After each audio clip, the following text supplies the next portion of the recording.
There's a new day dawning, the time is at hand, where the glory of the Lord will be revealed to every man. Open the door, open the door, open the door, and let the King of Glory in. Open the door, open the door, open the door, and let the King of Glory in. All right, let the King of Glory in. Open up the door starts right now. So fling wide, you heavenly gates. Prepare the way of the risen Lord. The Apostle John was on the island of Patmos. He was in prison for the testimony of Jesus Christ. And he heard a sound behind him. He said, behold, I look. And that door was standing open in heaven. And behold, I heard a voice which was like a trumpet speaking with me, saying, come up here, and I will show you the things which must take place. That's what we need, my friend. Get a heavenly perspective of the things that are going on in the world around us. The things that the Word of God foretold us would come to pass. Those things which must take place. Those things which are taking place even now. That is what this broadcast is all about. Discussing the issues of the day, discerning the times in which we live from a biblical perspective and world view. Good afternoon, everybody. Andy White here, and what you are about to hear is the fusion of heart, mind, and soul. I want to welcome everybody from all across the fruited plain and all around the spherical globe. Thanks for tuning in to this week's edition of Open Up the Doors, and I am streaming live over on my Facebook page over at facebook.com/faithfm 91.7. If you'd like to join in the conversation over there, let me know where you're watching from all around the spherical globe. Greet one another with a holy kiss. Give a kiss in the spirit. Give a hug in the spirit all across the fruited plain, across Facebook Live. If you never liked my Facebook page, please like the page. I would love to have you, just keep up and stay informed with what we're doing here and Open Up the Doors. You can also follow me on Parler and CloudHub at AJ White 777. That's AJ White 777. If you are on either of those platforms, Parler and or CloudHub, you can find me there. If you are outside of the Faith FM broadcast area, the best way to listen to Faith FM broadcasting here from the east end of Long Island, if you are outside of the FM range, download the free Faith FM app. We have the app for the Android platforms as well as for the Apple platforms. You can get it at your respective app store. Just, do the search for Faith FM, Sag Harbor, New York. I know my wife the last week or week or two ago, she said she was looking for it, and there was a lot of Faith FMs out there. I guess it's kind of a popular name for Christian radio station. So look up Faith FM in Sag Harbor, New York, and you'll find the app. All right. What else do I need to cover here? All right, you know what? If you'd like to email me, all these preliminaries I got to get through. If you'd like to email me, you can email me at ajwhite777@icloud.com. That's ajwhite77@icloud.com if you'd like to correspond with me. All right, I think that covers the basic preliminaries. I'll have more to share with you later on in the broadcast. But as always, I've got so much to get to that I want to get to it. Going to be a very serious broadcast today. Through the years, I have done several broadcasts regarding education in America. But the last one I did, I was going back through my archives, going back to my notes, and I realized I haven't done a broadcast on the educational situation in America. It's been actually over 2 years. The last one I did a broadcast titled Education or Indoctrination. It's a great broadcast. Go back over to YouTube or Rumble and you'll find it. But this broadcast is going to be the long overdue follow-up and update to that broadcast, because a lot has happened and transpired in the last 2 years. Unfortunately, our public education system has been on the decline and in decay for a very long time, as most of you really are aware of in this country. It's just sad what's become of our once great education system. But in the last couple of years, it's actually gotten much, much worse, unfortunately. But I want to begin here.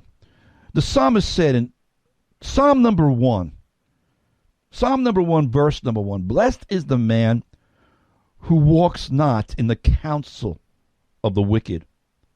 Some versions will say, who walks not in the counsel of the ungodly. The Hebrew word there really means wicked. Blessed is the man who does not walk in the counsel of the wicked. Although the wicked, ungodly, the same thing. Nor stands in the path of sinners, nor sits in the seat of the scornful. And as I was meditating on this verse the other day, it really dawned on me, the government school system that we have today is exactly this. And I want to stress the government school system, the public education school system. It's exactly this. It's become the counsel of the wicked. It is the pathway of sinners who delight in the ways of unrighteousness. It's become the seat of the scornful. And parents who are sending their kids to these government indoctrination centers, you're placing your kids into the seat of the scornful. You are literally handing your kids over to the counsel of the wicked. They are, in fact, these government indoctrination centers are, in fact, exposing your children, our children, to be taught doctrines of demons. But the good news is this. The good news is this, that there is really now an awakening. Many parents are, in fact, waking up and pushing back against the broken and corrupt education system. Just over a month ago, we all witnessed what was going on in Virginia in the Loudoun County, or Loudoun County, I think it's pronounced more properly, Loudoun County, school board. And the parents who were rightfully angry and infuriated both with the school's curriculum and the transgender policies they were enacting by allowing biological males into the girls' restrooms, which then led to a revelation of a cover-up by the school officials of the rape of a teenage girl in the girls' bathroom by a boy who was dressed in a skirt claiming to be a girl. That incident, as some of you might remember, that incident, but as well as many others all across the nation, are really bringing out into the open the seriousness of the educational decline, decay, and corruption that is going on regarding both the decay in academics and the social engineering garbage that is being promoted and promulgated in the American public school system.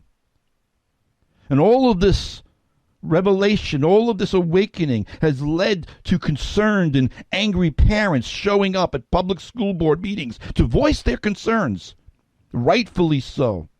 Responsibility as a parent, constitutionally so, if I could word it clumsily that way. But except that's no longer allowed. Your consternation, parents, your concerned parents, your voicing of your concerns to school boards apparently is no longer allowed in this so-called new normal. Because in response to these parents exercising both their parental and constitutional rights, the National School Boards Association about 2 months ago, which is essentially a union for school board members, coordinated with the Biden administration to sic the Department of Justice and the FBI on these domestic terrorists. Parents. Domestic terrorists, otherwise known as concerned moms and dads, parents. And then we watched as Attorney General Merrick Garland, who was, when he was being grilled by Congress to explain all of this nonsense and to explain exactly why the DOJ was calling on the FBI to track down parents, domestic terrorists. They would say, what is this all about, Mr. Attorney General? Can you explain this to us?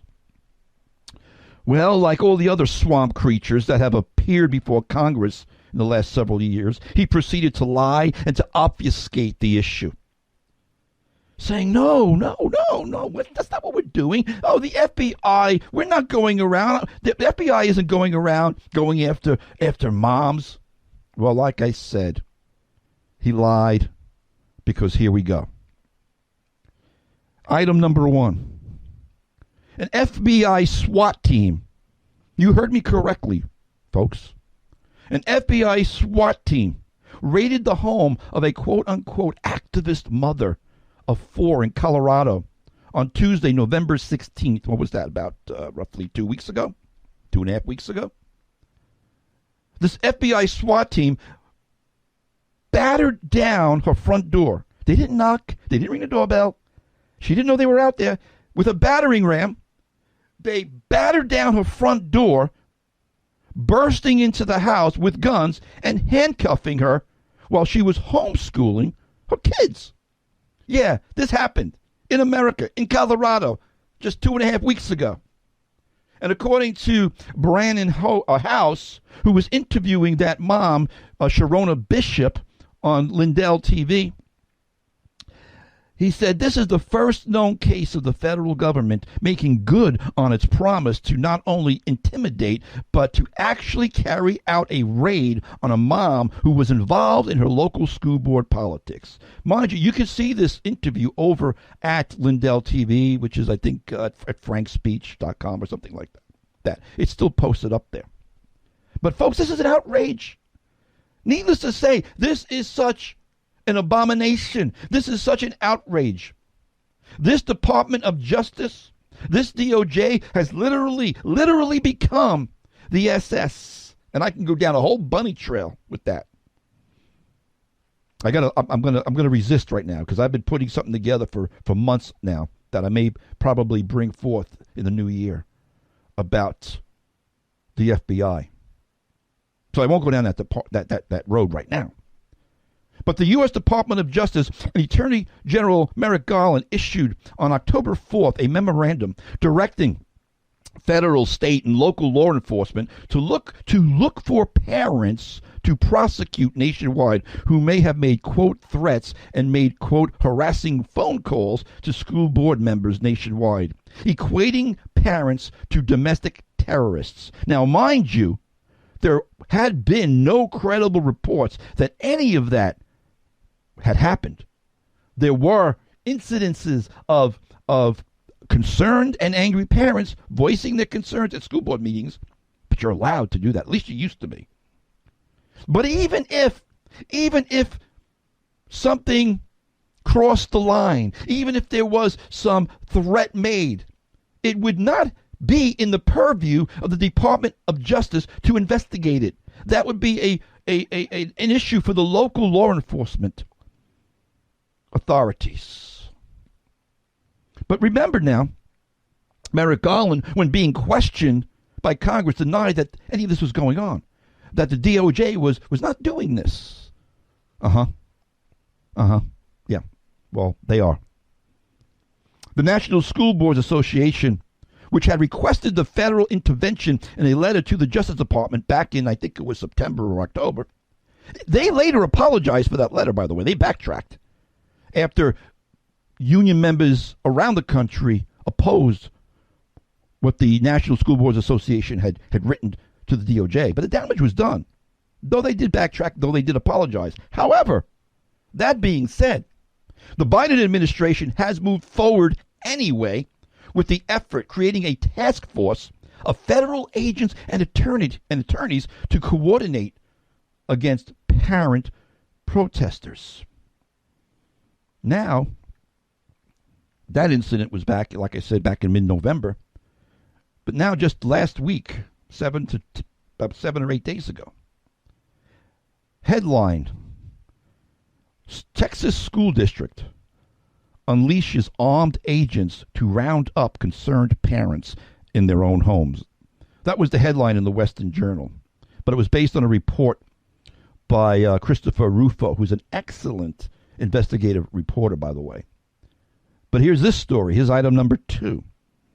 In Round Rock, Texas, the Round Rock Independent School District has decided that its police department, designed to handle on-campus issues, should go out into the city and arrest people who confront the school board, according to the City Journal. And like I said, this was a report from Christopher Rufo in a magazine called the City Journal.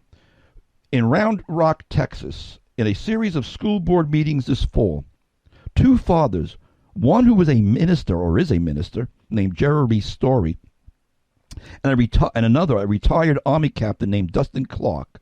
They went to their school board meeting and they spoke out against corruption and school officials' hostility toward parents. Again, this was a school board meeting, an open forum. Journalist Pedro Gonzalez reported that in an August meeting, Story had, quote, calmly produced evidence that the school board, again, another cover-up, had covered up an alleged assault by the superintendent. As soon as this was being brought up by Mr. Story, the superintendent and school board president cut him off in mid-sentence and ordered police to remove him from the premises.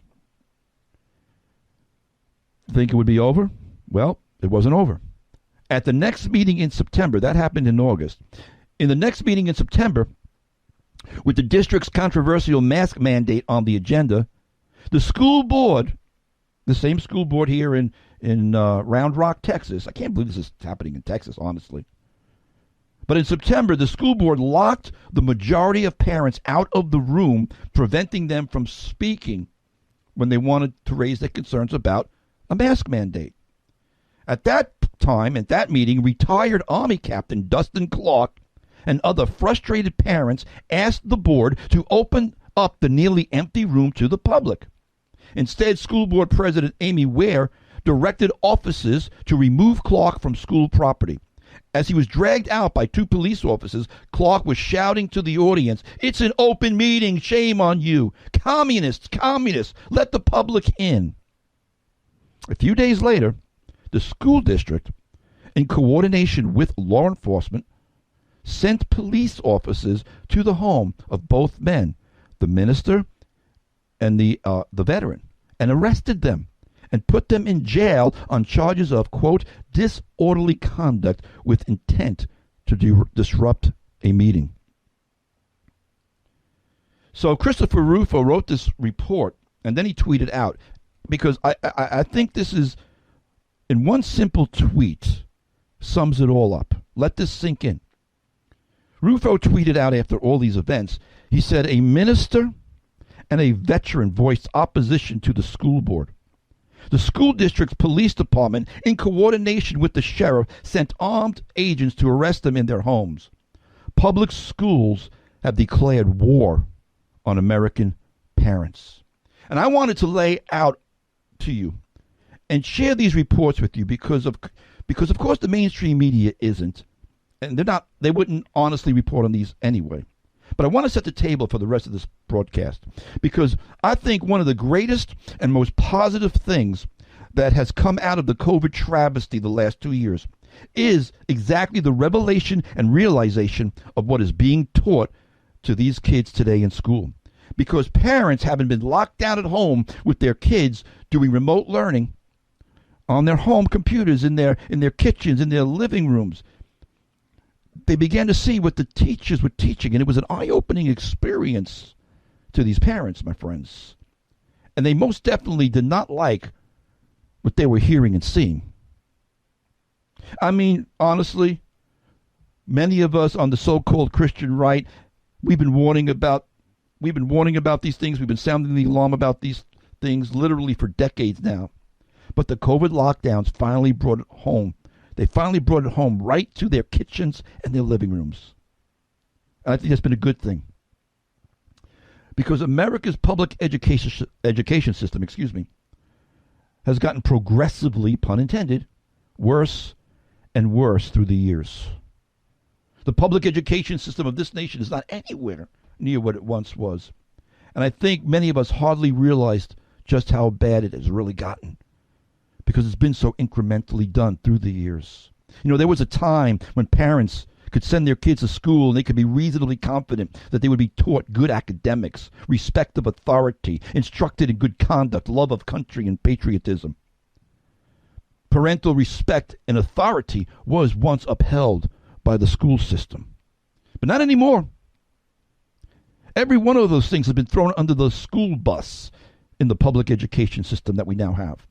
And now we hand our kids over to walk in the counsel of the ungodly and to sit in the seat of the scornful, if you see where I'm going with this.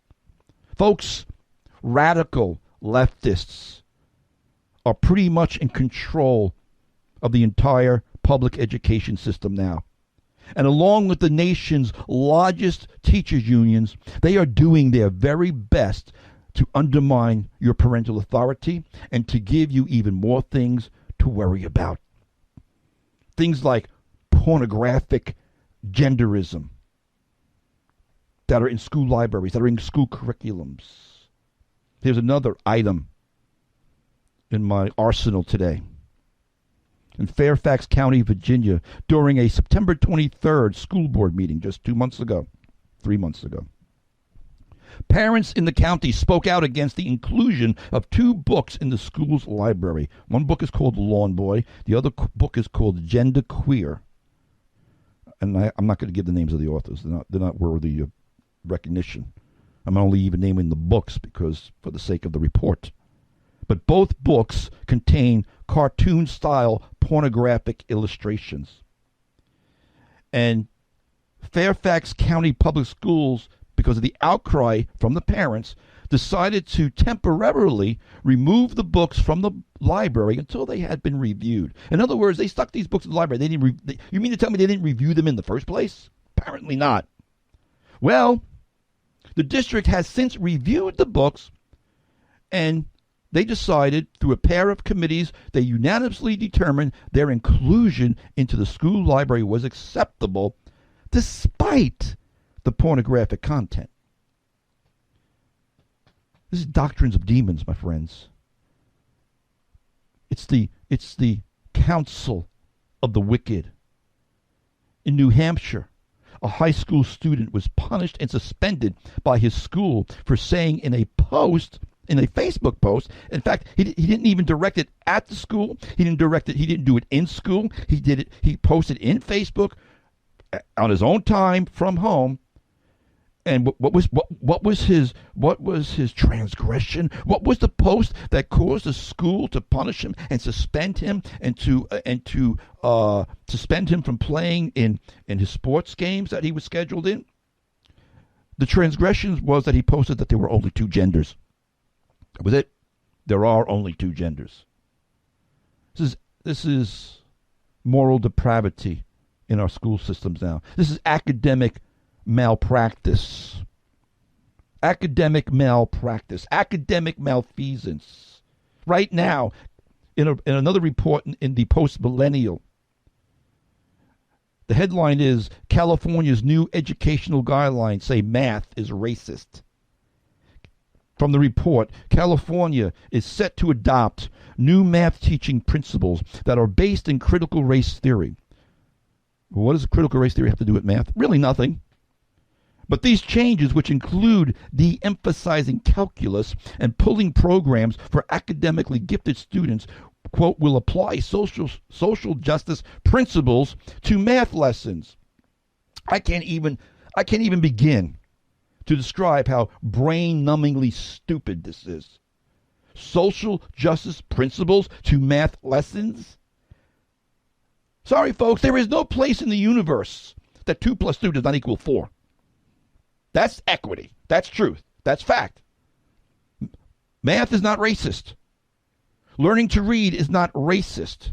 In fact, holding it back, holding good reading skills back, good writing skills back, good arithmetic, holding that back, that's what's racist. Ask people like Frederick Douglass, if you could, but I digress.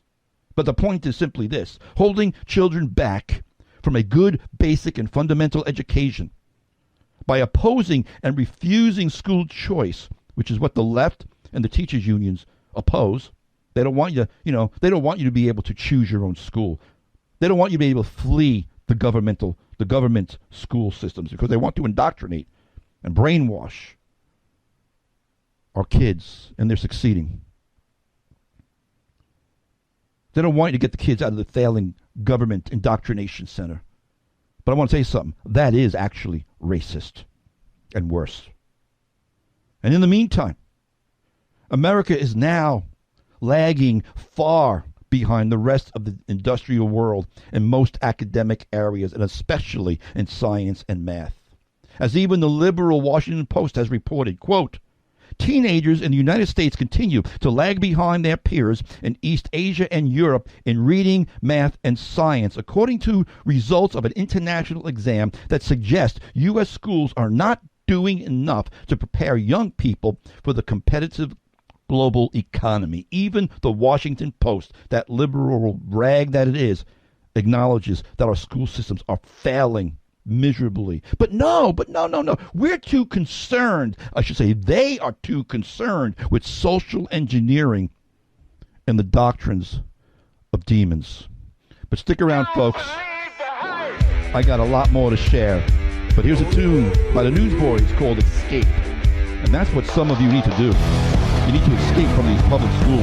I'll be back. Stick around. You're being tempted by the same old. The Newsboys with a tune called Escape. It's the fusion of heart, mind, and soul, because music is what feelings sound like. Welcome back. Andy White here. You are listening to Open Up the Doors, Integrity in Broadcasting here on Faith FM, WEGB 90.7 and 93.3 in that peak, WEGQ 91.7 in Quag if you're just tuning in. I'm here penetrating the unseen powers of darkness, sending powers and principalities into frothy fits of frenzy by simply speaking the light of truth. Let me get back with my rant of the day, but I'm hoping that you're getting some of this rant of the day. I want to inspire you. I want to encourage you. I want to inform you of the things that are going on you need to be aware of, things you need to get involved in, perhaps if you are involved with your kids in the school systems. You know, back in the 70s and the 80s, the educational battles were being fought against moral relativism and situational ethics. I remember those battles back then. Then in the early 2000s, the Common Core curriculum became the battleground. And that one, we really won that one. I think from what I've heard, most Common Core curriculums have been scrapped because they were just that bad. They were terrible. They were academically terrible. But those were the battlegrounds. But now, as I shared in the first block, now what we're dealing with are things like transgenderism, genderism in general in our schools. That's the big thing now that we're fighting back, and it's actually more diabolical than any of those other battles were. As bad as those other battles were, as important as those other battles were, now we really get into very morally depraved things like genderism and critical race theory. That's the big one. And let me touch for a moment upon this critical race theory, because that's really a thing that a lot of parents are really enraged about. And if you were to look at the media, you would think it was only white parents, but no. All the videos I've seen have been split equally between both black parents and white parents opposing this, because it's pure rubbish. It's racism to the core. But since critical race theory is being presented now as something new called social and emotional learning. In other words, CRT is beginning to be presented as SEL. Got to keep up with these letters, folks. CRT is being presented as SEL, social and emotional learning, to try and disguise it, since critical race theory has become such a toxic issue. So CRT isn't being packaged as such, I should say, when it's taught in school classrooms. There isn't a class that's called, Critical Race Theory 101. You see all these liberal pundits on CNN, MSNBC, NBC saying, "Oh, critical race theory isn't being taught." You see the liars in Virginia who were saying critical race theory isn't being taught. No, there isn't a class called critical race theory, but the principles, the tenets, the philosophy of it is being interwoven and woven into all of the other topics. It's being disseminated under different guises and in different ways, euphemistically being called, quote unquote, culturally responsive learning or equity. And now the newest one that I just shared with you, social emotional learning. This I just heard of this terminology really just this past week as I was doing the background for this broadcast, because social emotional learning is the newest trend, the latest academic fad at your child's school. Sounds rather innocuous, of course, social and emotional learning, but it's not. It's not innocuous at all. It's a makeover in part for critical race theory. Social and emotional learning indoctrinates kids with extremist ideas that I guarantee most of you listening to this broadcast wouldn't condone at all. There is a very interesting article. I need to get this article up on my Open Up the Doors Facebook page. In fact, once this broadcast is posted, I'll probably post this article into the comment stream because it's a very long article, but it was very enlightening. But the headline, the title of this article is Social and Emotional Learning Programs in Schools Emerge as a New Target for Activist Parents. Notice the language used in the headline. A target for activist parents. So if you're concerned about your child's education, if you take your responsibility as a parent seriously, if you want to be involved and oversee what they're being taught, you are called an activist parent or a domestic terrorist. I don't know. Maybe activist parent. That's probably, in one way, that's probably a good thing. I want to be an activist parent. Yes, I do. I want to be. But now my kids are all grown up and living on their own. But when they were small, we were activist parents. We were actively engaged with their education. But the way they use it is to impugn these. The way they're using activist parents and the way we would use it, the meaning is going to be two different things. See, when they say activist parent, they're saying domestic terrorist. Yes, they are. Because, it's only the experts. It's only the experts. It's only the experts on the school boards and in the curriculum world and in the teachers union world. It's only these experts and the government-approved instructors who have the expertise that's needed to educate the children of the state, because that is exactly what they believe and think. They absolutely believe that they are smarter than you, that they are more qualified than you to raise your own children. When Terry McAuliffe, who was running for governor in Virginia back in November, and during the debates, he said, parents have no right to tell school boards what to teach. Any normal parent said, what? Any rational, reasonable, activist parent, when Terry McAuliffe said that, their eyes flew open. What? Now, that wasn't a gaffe, folks. That wasn't a gaffe. Because that is exactly what these leftists have always believed. Remember, McAuliffe was in the Clinton administration, and he has very close ties with Hillary. You know that Hillary, the Hillary who wrote a book called It Takes a Village. Ideas have consequences. I've said this for 3 decades now. Ideas have consequences.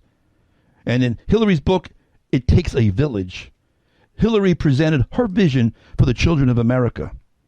And Terry McAuliffe was a student in many ways of Hillary Clinton. But Hillary focused in that book on the impact that individuals and groups outside the family have, for better or worse, on a child's well-being. And she advocates for a society which meets all of a child's needs. Now, again, on the surface, that doesn't sound so bad. I know that sounds rather noble on the surface, but all of her solutions were essentially socialistic government programs and government control of your children. Because her idea of a quote-unquote village is big government. In her book, Hillary acknowledges that, quote, parents bear the first and primary responsibility for their sons and daughters. But I want to tell you something, folks. That was just necessary lip service. Because these people don't really believe in your parental authority or rights. If they did, they wouldn't be allowing 11-year-old kids now to be vaxxed without their parents' knowledge. Did you hear about that one? I'm going to digress. Just the other day, they're passing laws in some of the states. I forgot which state it was. Might have been even here in New York. Can't remember what state it was. But they're allowing children 11 years old to go and get vaxxed without their parents' knowledge. So you don't tell me for a moment that they recognize your parental rights. You see, their view of education is to undo and undermine everything you've tried to instill in your children, especially if you're a Christian, a conservative, someone who holds to traditional values.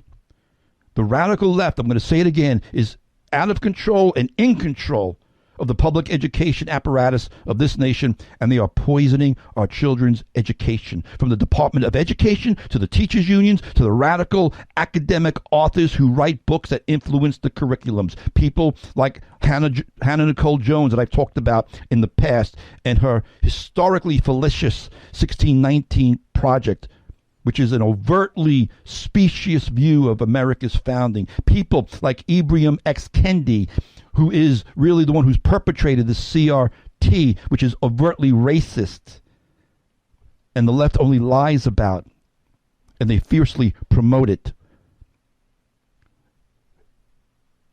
Ibram Kendi, in his 2019 book, he's a professor, by the way, at Boston University. Let me quote you from his book. The only remedy to racist discrimination is anti-racist discrimination. The only remedy to past discrimination is present discrimination. The only remedy to present discrimination is future discrimination. That sums up CRT in a nutshell by the professor who propagates it. I call it Kendian psychobabble. It is the very essence of racism. Let me tell you something, Mr. Kendi. The only remedy to any discrimination is through repentance and salvation that comes through the gospel of Jesus Christ. What Kendi advocates for with his critical race theory is 180 degrees opposite and diametrically opposed to what Martin Luther King Jr. advocated for. Let me quote MLK. He said, "Returning hate for hate multiplies hate, adding deeper darkness to a night already devoid of stars. Darkness cannot drive out darkness. Only light can do that. Hate cannot drive out hate. Only love can do that." I adhere to MLK's philosophy more than Ibram Kendi, because the left loves to rewrite history. Not because it wasn't taught correctly, but because the facts of history don't align with the false narratives that they weave as a means for their social engineering. They want a godless and completely secular society. So they undermine and rewrite the facts of our Judeo-Christian heritage and foundations. And I'm running out of time. I got to take a break soon. But let me finish up with this. They want a socialist and Marxist form of government. So they distort and they redefine and they purposefully undermine our founding. They need to rewrite our history in order to further their false narrative.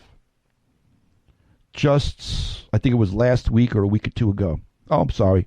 No, it was back in June. Man, time is flying. But back in June, Xi Van Fleet, who's a Chinese-American immigrant, a mom, whose son had graduated from a Loudoun County public school and grew up through she grew up all through the upheaval in communist China's Cultural Revolution under Mao Zedong 50 years ago. She spoke up at that school board meeting I mentioned earlier in the broadcast. And this Chinese-American immigrant said this, quote, "I've been very alarmed by what's going on in our schools. You are now training our children to be social justice warriors and to loathe our country and our history.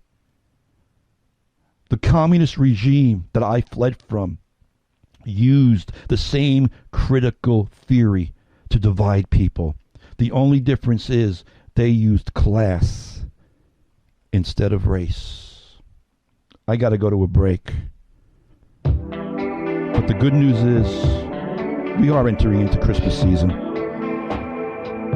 And there is hope and change coming through the gospel of Jesus Christ. But stick around, folks. I'll be back with more in a minute.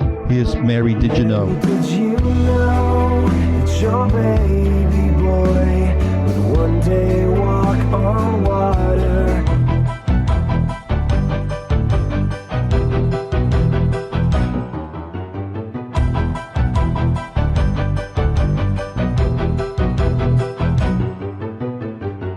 The fusion of heart, mind, and soul. This is Open Up the Doors with Andy White here on Faith FM, WEGB 90.7 and 93.3 in that peak, and WEGQ 91.7 in Quag. And that's the time of year for some Trans-Siberian Orchestra bumper music. Yes, it's Christmas time.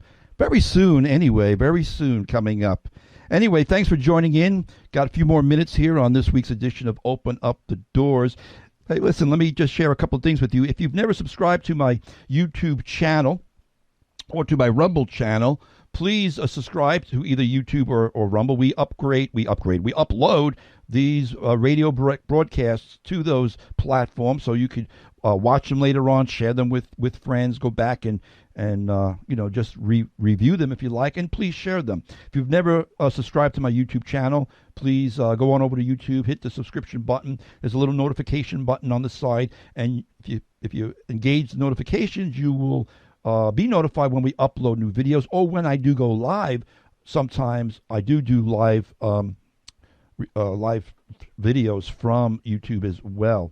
So I will be doing that as well as on Rumble. You can find me on Rumble at AJWhite777. All right, so let me move on because I got a lot here. I got to check the time here. I know I've been giving you a lot of reports today about stuff, but it's really for a purpose here, because I'm not being hyperbolic, folks, when I say the things that are being done in our school systems now are demonic. They're teaching doctrines of demons. The federalized government indoctrination centers, formerly known as schools, have really become the counsel of the wicked. Just again a week or two ago in Hartford, Connecticut, on November 22nd, the Hartford Courant reported that the elementary school parents are in an uproar. Yeah, they are all over the country. And at their school board meeting, they were complaining that teachers are putting words such as non-binary on the chalkboard, telling kids, including kindergartners, that they can live life as a gender different from what they were assigned at birth. Parents were told by school authorities that they can't opt their children out. Well, then get them out of the school. This is outrageous. Someone by the name of Erica Sanzi, who's the director of outreach for Parents Defending Education. Now that must be a terrorist group. Parents Defending Education. Yeah, that's definitely a terrorist group. That's the PDE. But she said this, quote, "Parents are increasingly concerned about schools' focus on gender identity under the guise of social justice. Unfortunately, they are running into a brick wall when they raise these concerns, and are also told by school officials that the content is required and they are not allowed to opt their children out. The current orthodoxy is to teach very young children that their sex was assigned at birth by their parents, but is completely disconnected from their gender. It's doctrines of demons, period. And that they can choose to decide if they're a boy or a girl." You're talking about kindergartners. This curriculum represents the ideological manipulation of children's minds, and it leaves them confused and their parents feeling powerless. Well, the point of this broadcast is, parents, you shouldn't be feeling powerless. It's past time. It's past time for educational reformation in America. Because from everything, from forced vaccinations on your children and the harmful masking of your kids all day long, to the undermining of your parental authority, to the fundamentally corrupt and broken academic curriculum, it's time to get your kids out of the government indoctrination centers. And I really do believe there needs to be a revival of the Christian school system. There needs to be a revival of private schools, homeschooling networks. And you know what? It is beginning. It is beginning to happen. I'm reading more and more reports. Homeschooling is going up. Homeschooling associations are forming in local communities. Yeah, it does take a village, but not the way Hillary Clinton made it sound. There are these networks coming together to escape the intellectual and the moral poisoning of our future generations. Because as I said a moment ago, what's going on in America's public school system, folks, it's educational malfeasance. It's diabolical. It's academic deviancy. I can't use enough adjectives. I think the Department of Education should be completely abolished.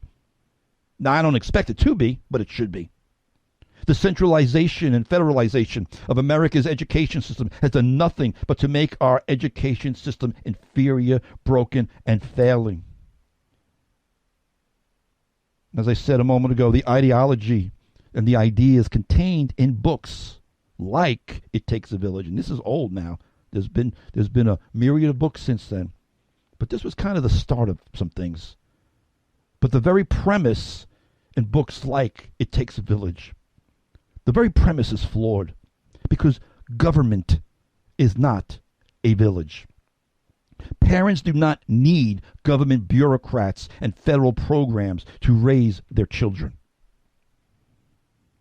Yes, in a very limited sense, we might agree that it takes a village to raise a child. But that doesn't mean it takes a government to raise a child. Children should be raised by, obviously, their families, their churches, their local communities, their neighborhoods, not by the federal government. But therein lies the issue. Today's public education isn't really interested in the local, but in the global. In fact, though they may feign their care for the individual, they're not really interested in the individual student. It's all about the hive. It's all about the collective. And without question, it seems like I always end up in the same place because this is the zeitgeist. This is the spirit of the age. This is where everything is moving to. But without question, the current education system, not only in America, but globally, is in fact largely preparing the world for the coming system of the beast. Now, is it already too late to undo the damage when I talk about a revival in Christian schools, a revival in home schools, a revival in private schools? Is it already too late to undo the damage? In all honesty, probably. Because unfortunately, much damage has already been done. And I think the statist educational swamp is deep. And we now have a generation of non-critical thinking, indoctrinated drones, all primed and ready for the coming of the lawless one. But yet, having said all that, in these last few minutes, I said everything in this broadcast to get us really to hear. Because with a full understanding that all things that have been written must come to pass, nevertheless, Jesus said to remain occupied till he comes. And that means we must continue to be the light of the world in the darkness of this age. That means we must continue to be the salt of the earth, to hinder and hold back the darkness and the corruption of this world's system. That means we must continue to educate our children according to both moral and academic truths. Because should the Lord tarry, I believe time is short, but should the Lord tarry, the future generations of America depend solely on the taking back of the education of our children. Parents, it is imperative, like never before, that you protect and remove your children from the counsel of the wicked. You are the custodians of their destiny, not the state. It's high time and past time for parents to get hold of every godly, good teaching resource with a biblical worldview, educational training and teachings, books, videos. Homeschool your kids, and even if you can't get them out of the public school system for whatever reason, I know that's not an easy thing to do, you need to be on top of what they're being taught and kind of like quasi-homeschool them. You need to take up your responsibility, parents. I know it can be hard, but you need to get your kids out of the public school system if at all possible. If at all possible. And if not, then you need to make sure you're on top of what they're being taught. Don't be intimidated by the system. That's what they want to do. They want to intimidate you. That's why they're kicking in doors of parents around the country. They want you to be intimidated. But God's principles are in effect, whether you are aware of it or whether anybody's aware of it. His principles are always in effect.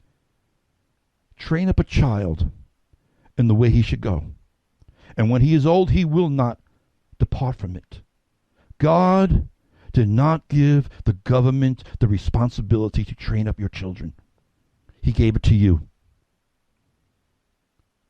Let me put it as Job said.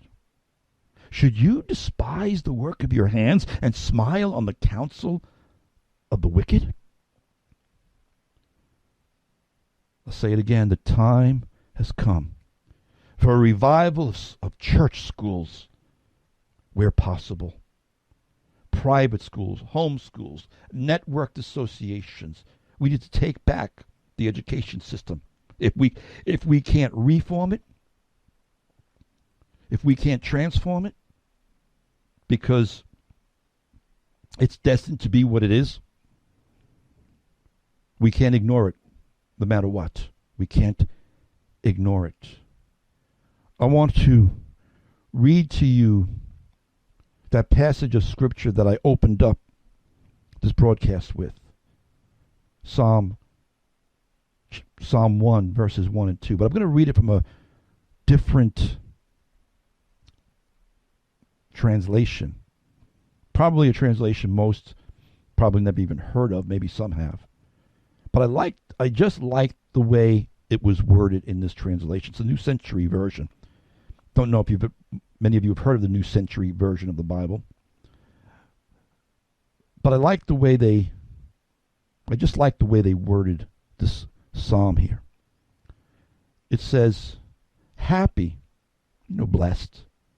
Happy are those who don't listen to the wicked, who don't go where sinners go, who don't do what evil people do.